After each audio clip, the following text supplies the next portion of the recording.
పేరు? భాగ్యలక్ష్మి. భాగ్యలక్ష్మి గారు, అసలు ఈ పెనంలూరు నియోజకవర్గానికి సంబంధించి మీకు ఇక్కడ ఉన్నటువంటి గ్రామానికి సంబంధించి కానీ ఇప్పటి వరకు ఉన్న అభివృద్ధి కానీ ఇక మీద జరగబోయేది కానీ ఏ ఎమ్మెల్యే వస్తారు, ఏ పార్టీ వస్తుందని మీరు అనుకుంటున్నారు? ఏ పార్టీ అయినా ప్రస్తుతం మాత్రం జగనే. ఇప్పుడు కూడా మళ్ళీ కోరుకోవడం జగన్. ఎందుకని? ఆయన నేను పుట్టి పెరిగిన తర్వాత ఎవరు కూడా ఏది చేయలేదు. నాకు తెలివిగా వచ్చిన తర్వాత జగన్ బాబే బాగా చేశాడు. తెలియదు అంటే జగన్ గారి కంటే మీరు వయసు రీత్యా గానీ అనుభవం రీత్యా గానీ చాలా పెద్దవారుగా అనిపిస్తున్నారు. మరి పెద్దవారే. మరి అంటే ఇప్పటి వరకు ఏమేమి మీకు జరగలేదా అప్పటి వరకు? అంటే ఎందుకని అలా అంటున్నారు? ఏం రాలేదు, ఉట్టి బియ్యం తప్పితే ఇంకేం వచ్చినాయి, ఏం చేయలేదు మాకు అసలు. ఇప్పుడు ఏమొచ్చినాయి? ఇప్పుడు నాకు పింఛన్ వస్తున్నాయి, వంట మేడ కింద. మళ్ళా నాకు రైస్ వస్తున్నాయి, మళ్ళీ 15,000 వస్తున్నాయి. తిని అబద్ధం ఎందుకు ఆడాలి? మొత్తం సంవత్సరానికి మీకు ఎంత వస్తున్నాయి? 15,000 వస్తున్నాయి, పింఛన్ వస్తుంది. ఓకే. మరి ఇప్పుడు అదనంగా మీకు వస్తువులు, నిత్యావసర వస్తువుల మీద ఎక్కువగా బడ్డెన్ పడిపోతుందేమో అని చాలా మంది కొంతమంది అంటున్నారు. ఏ పార్టీ వచ్చినా పడుతుంది.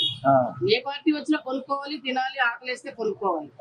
వాళ్ళు ఇచ్చినా అయిపోయినా పెంచినప్పుడు కొనుక్కోవాల్సింది. అంటే ఇప్పుడు రోడ్లు లేవు, రోడ్లన్నీ పాడైపోయినాయి. అంటే జగన్ బాబు వచ్చాడు, ఇక్కడ కళ్యాణ మండపంలో చూశాడు, నైట్ వేసేసాడు. ఓకే. ఇప్పుడు ఈ మధ్య కాలంలోనా?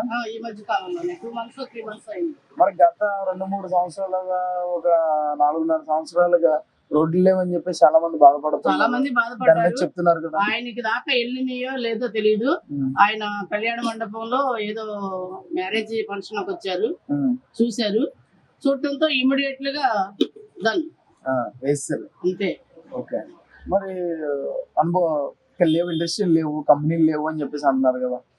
అది కరెక్టే. మరి ఉద్యోగాలు లేవన్నారు. నిరుద్యోగాలు అంటే ఆయన కావాల్సిన చదువుకునే పిల్లల్ని చదువుకోమన్నాడు, స్కూల్ బాగు చేశాడు, పిల్లల్ని ఇంగ్లీష్ మీడియంలో చేరుస్తున్నాడు. మీరు డబ్బులు పాడు చేసుకోకుండా గవర్నమెంట్ స్కూల్లో చేర్చుకోండి, ఇంగ్లీష్ పెట్టిస్తున్నాం, మీరు కష్టాలు పడద్దు, ఇంట్లో అమ్మఒడి ఇస్తున్నాం అని చెప్తున్నాడు. ఇంకంతకన్నా భాగ్యం ఏం కావాలి? మరి ఇంత వ్యతిరేకతలు రావడానికి కారణం ఏంటి? వ్యతిరేకం అనేది ఎవరైనా ఇప్పుడు మన కడుపు పుట్టిన బిడ్డలే 3 ఉంటారు. ఒకడు అమ్మ అంటాడు, ఒకటి నియమంగా అంటాడు. కానీ మనం ఏం చేస్తాం? తల్లి 2 ఓర్చుకోవాల్సిందే. ఆడిని బాగా చూస్తా ఉంటది, ఈయన బాగా చూడలేదని అంటది. అది కామన్ ప్రజలు అనేది.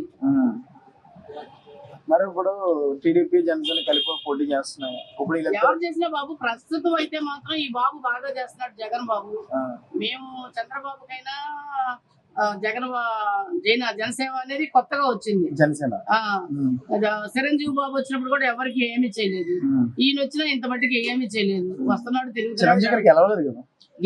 గెలిచినా గెలిగిపోయినా నాకు పిలిచి అన్నం పెడితే, బాబు నీకు దండం పెడతా బాబు, ఎలక్షన్ లో నేను వస్తాను, మీరు నాకు ఓటేయండి అని అది అడిగింది కూడా లేదు ఆయన. మరి అంతే. ఇప్పుడు నేనైనా మిమ్మల్ని మంచిగా చూస్తే ఇంకోసారి వస్తాను. నేను మంచిగా చూడలేదు అనుకో, ఈ ఫుడ్ బాగాలేదు కదా, దీని హోటల్కి వెళ్ళొద్దు అని నువ్వు వ్యతిరేకంగా తింటావు కదా, నువ్వు సామ్యంగా మాట్లాడవు కదా, దీని హోటల్కి వెళ్ళకూడదు అంటావు. అలాగే ఆ బాబు మంచి చేశాడు కాబట్టి 10 మంది ఆయన ఎన్నుకుంటున్నారు. అందులో ఏజ్ తక్కువ, ఆయనకి వయసు తక్కువైనా సీఎం అయ్యని రావడంతో ఆయన నవరత్నాలను పెట్టాడు. నవరత్నాలు అనేది ప్రతి ఒక్కరికి మేలు చేశాడు, ఆపకుండా. ఆయన అనుకున్న గొప్పతనం అది. దాచుకోకుండా నవరత్నాలు అన్నాడు, నవరత్నాలు ఇచ్చేసాడు అంతే. ఆయన నష్టపోయాడు, అప్పులు చేశాడు, అది ప్రజలకు వెనుక. ఇక్కడ కష్టపడి కొనుక్కుంటున్నారంటే అప్పేం పడరు కదా, ఉన్న దాంట్లో సైజ్ లో కొనుక్కు తింటారు. అంటే పెట్టిన సంక్షేమ పథకాలన్నీ మీకు ప్రజల వద్దకు చేరుతున్నాయా?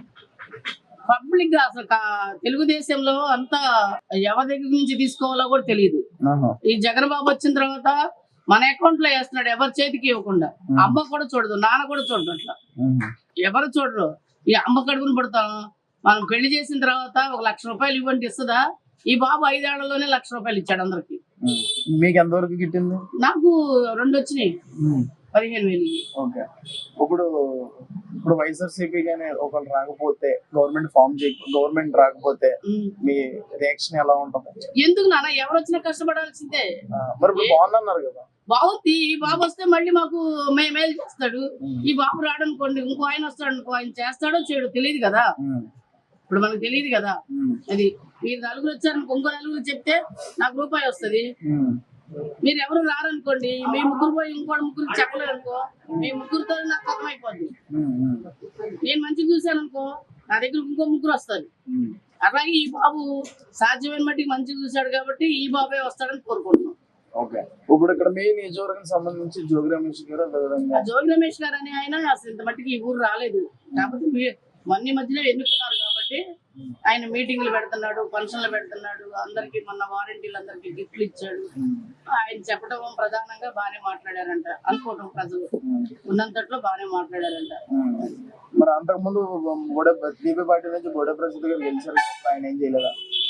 బోడే ప్రసాద్ గారు గెలిచారు కానీ చాలా మంచివాడు, కానీ ఎవరికి దెబ్బ తగిలినా చిన్నోళ్ళైనా పెద్దోళ్ళైనా ఆయన చాలా సహానుభూతిగా ఇంటికి వచ్చి పలకరించి మంచి చెడు కావాలంటే ఆయన జేబులో డబ్బులు కూడా పెట్టాడు. ఆ బాబుని మనం అన్నామంటే అన్నం తినం, మళ్ళీ ఇంకో జన్మకు మళ్ళీ మనకు అన్నం ఉండదు. ఏ చిన్న మాట అయినా సరే బాబు నాకు ఇలా ఉంది అని అంటే పడిపోతాడు వచ్చేసి, ఏంటి మీకు బాధ అని అడిగేవాడు. అది వాళ్ళ ఇంట్లో పరిస్థితిని చూసి ఆయనే అమౌంట్ ఇచ్చేసి మొత్తం వాళ్ళు కోలుకునేదాకా ఆ బాబు చూసేవాడు. ఓకే. మరి ఇప్పుడు ఓడిపోవడానికి కారణం అంత బాగా చూసిన ఓడిపోవడానికి కారణం ఏంటి? పోయినసారి జగన్ చంద్రబాబు వల్ల ఓడిపోయాడు, లేకపోతే ఆ బాబు ఓడిపోయాడు. బోడే ప్రసాద్ అంటే అందరికి ఇష్టం, ఇష్టం లేని వాళ్ళు ఎవరు లేరు. మరి ఈసారి ఆయనకి టికెట్ ఇచ్చి ఎమ్మెల్యేగా పోటీ చేసి గెలిచారు నమ్మకం మీకు? ఎక్కడికి ఎమ్మెల్యే? ఇక్కడ పెనంలూరు. ఎవరికి? బోడే ప్రసాద్ గారు. ఎవరి తరపు? టీడీపీ. కష్టం. ఎందుకు అంటే ఆయన మంచి చేశాడు కానీ ఇప్పుడు 10 మంది ఈ బాబు 5 ఏళ్లలో అందరికి మంచి చేశాడు కాబట్టి ఆయన నిలబడ్డా కూడా కష్టమే ఆయన తరపు. అదే ఈ బాబు కనుక బోడే ప్రసాద్ రావు జగన్ మీద ఉన్నారనుకో మొత్తం ఓట్లని పడిపోతారు. ఓకే. అంటే బాగా ఖర్చు పెడతారు కదా వైఎస్ఆర్సీపీ పార్టీ నుంచి.